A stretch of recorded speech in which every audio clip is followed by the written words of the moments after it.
Hello friend, मैं अभिषेक शर्मा आपका technical classes में स्वागत कर रहा हूँ। और मैं आज बात कर रहा हूँ आपके सामने आईसी इंजन की, जो कि मेरी सीरीज़ चल रही है आईसी इंजन की एन के सीरीज़। तो अभी तक मेरे 9 पार्ट्स हो चुके हैं, तो अपन बात कर रहे हैं part number 10। So in this part अपन एक सॉल्व करेंगे न्यूमेरिकल को, और अपन देख लेंगे अपन ने क्या क्या कंप्लीट कर लिया, वो सारी चीज़ अपन इसके अंदर देख लेंगे। तो न्यूमेरिकल कुछ पहले की तरह से ही है जो मैंने लास्ट 2 न्यूमेरिकल्स कराए हैं इस सीरीज़ के अंदर। अगर आपने वो न्यूमेरिकल्स नहीं देखे तो प्लीज़ आप वहाँ पे जाके देख सकते हैं। अगर आपको नहीं समझ में आए तो आप दोबारा रिपीट करिएगा, फिर देख लीजिएगा, नहीं तो आप कमेंट सेक्शन में कमेंट भी कर सकते हैं, मैं रिप्लाई कर दूंगा। सो देखते हैं कि प्रॉब्लम क्या है कि अ 4 stroke 4 cylinder diesel engine running at 2000 RPM। पहली चीज़ तो इसने बोला कि 4 स्ट्रोक है, इसके बाद इसने बोला कि 4 सिलेंडर है, उसने बोला कि जो स्पीड है वो 2000 RPM है। आगे बोलता है डेवलप 60 किलोवाट पावर। तो यहाँ पे जो पावर डेवलप कर रहा है तो वो 60 किलोवाट पावर डेवलप कर रहा है। आगे बोला है कि ब्रेक थर्मल एफिशिएंसी, तो जो आपकी ब्रेक थर्मल एफिशिएंसी दी है दिस इज़ 30%। उसके बाद बोला and the calorific value of the fuel is 42 mega joule पर kg। Engine has a bore of the 120 mm and stroke is 100 mm। तो यहाँ पे डायामीटर दिया है, वो दिया है 120 mm बोर, और जो स्ट्रोक दिया है L is 100 mm। In this case आगे दिया है कि take E suffix E is 1.15 kg पर मीटर क्यूब। यहाँ पे जो दिखाने की कोशिश कर रहा है दिस इज़ द डेंसिटी। अगर आप नोटिस करोगे kg पर मीटर क्यूब तो लिखा भी हुआ है, तो ये डेंसिटी की यूनिट होती है kg पर meter cube. Air fuel ratio, तो एयर फ्यूल रेशियो आपको दिया है 15%, कि जितना फ्यूल जाता है उसका 15% एयर होता है। आगे दिया है मैकेनिकल एफिशिएंसी इज़ द 0.8। तो आप सभी को तो मैकेनिकल एफिशिएंसी क्या होती है, brake power was indicated power. तो आगे बोला calculate the fuel consumption, number 2 the air consumption, number 3 the indicated thermal efficiency, number 4 the brake mean effective pressure. तो ये सारी चीज़ें मुझे आइडेंटिफाई करनी है इन दिस प्रॉब्लम, कि आपको फ्यूल कंजप्शन बताना है, एयर कंजप्शन बताना है, indicated power indicated thermal efficiency बतानी है, ब्रेक मीन इफेक्टिव प्रेशर बताना है। तो आप नोटिस करोगे यहाँ पे सबसे पहली चीज़ आपको 2000 RPM दिए थे, ब्रेक पावर दी थी 60 किलोवाट, एफिशिएंसी दी थी आपको thermal brake power indicated thermal efficiency दी थी, ब्रेक थर्मल एफिशिएंसी दी थी, कैलोरीफिक वैल्यू दी थी, बोर दिया था, स्ट्रोक दिया था, डेंसिटी दी थी, एयर फ्यूल रेशियो दिया था, और आपको मैकेनिकल एफिशिएंसी दी थी। इसके बाद 4 स्ट्रोक की बात करेंगे तो के की वैल्यू आपकी 0.5 हो जाएगी, एन की वैल्यू 4 हो जाएगी, क्योंकि सिलेंडर्स दिए हैं मेरे को। क्योंकि मुझे सबसे पहली चीज़ यहाँ पे दिखाई देती है ब्रेक थर्मल एफिशिएंसी।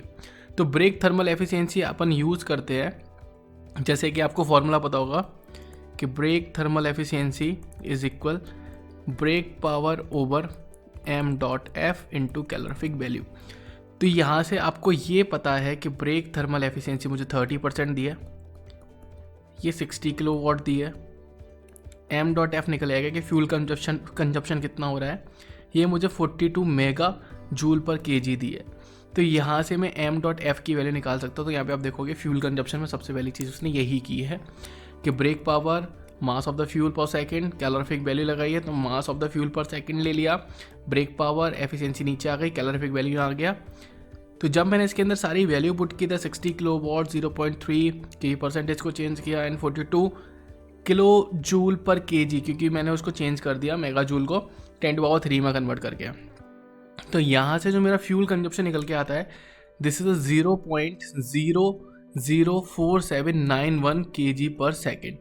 तो इतना मेरा एक सेकंड में जा रहा है। अगर किलोग्राम में देखो तो 4.791 ग्राम पर सेकंड हो जाएगा। 1000 का मल्टीप्लाई करूँगा कि एक सेकंड में 4 ग्राम फ्यूल अंदर जा रहा है। अब यहाँ पे दूसरी चीज़ आती है, क्योंकि इसके आगे यहाँ जो PDF दी थी उस स्टूडेंट ने, आगे वाला पार्ट नहीं है पर मैं आगे वाला पार्ट सॉल्व कराऊंगा, तो ध्यान से देखना। सेकंड पार्ट उसने पूछा था कि एयर कंजप्शन कितना होगा। तो सबसे पहले मुझे पता करना है कि एयर फ्यूल रेशियो है 15/100, 15%। तो मैं यहाँ पे देखूंगा कि m.a over the m.f is equal 15/100। तो यहाँ से मुझे ये चीज़ निकालनी है। तो m.a is equal 15 multiply 4.791 over 100 ग्राम पर सेकंड यहाँ से मेरी एयर आ जाएगी। तो एयर कंजप्शन निकल के आ गया।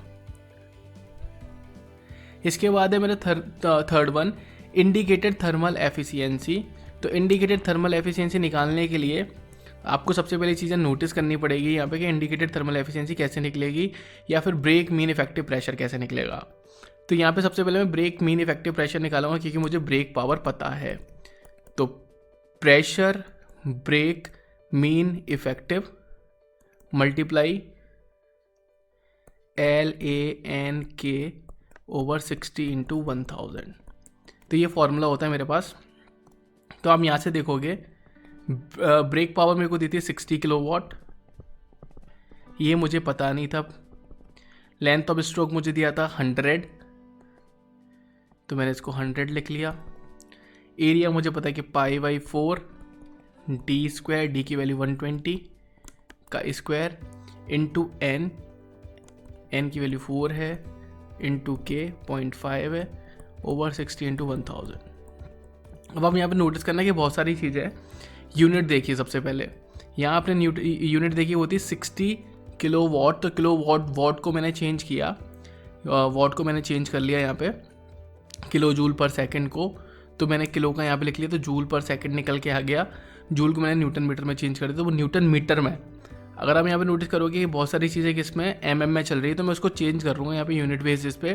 तो यहाँ पे जो यूनिट निकल के आएगी वो आएगी 0.120। तो ये मीटर में चेंज होगी सारी यूनिट्स। तो आप जब इसको सॉल्व करोगे तो यहाँ से निकल के आ जाएगा प्रेशर ब्रेक, जैसे कि मीन इफेक्टिव प्रेशर होता है, pressure of the brake mean effective pressure. यहाँ से ये प्रेशर निकल के आ जाएगा। अब यहाँ पे आप नोटिस करोगे कि आपको ये सारी चीज़ें पता पड़ गई।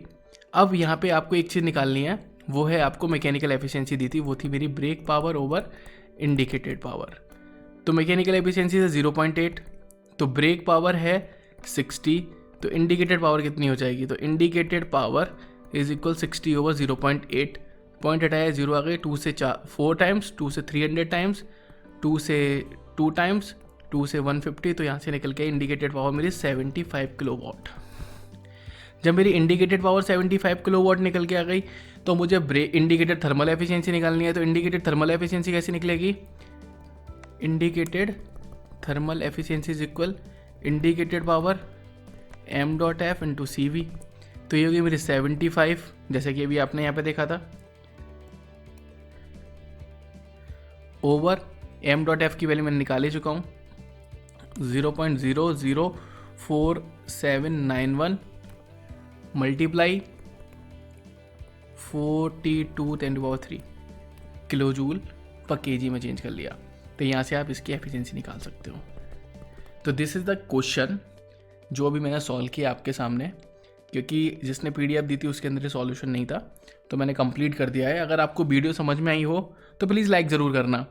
अगर ज़्यादा अच्छी लगी तो शेयर भी कर देना अपने फ्रेंड्स के साथ, जिनको ये क्वेश्चन समझ में आ जाए, क्योंकि इसमें कुछ भी नहीं है।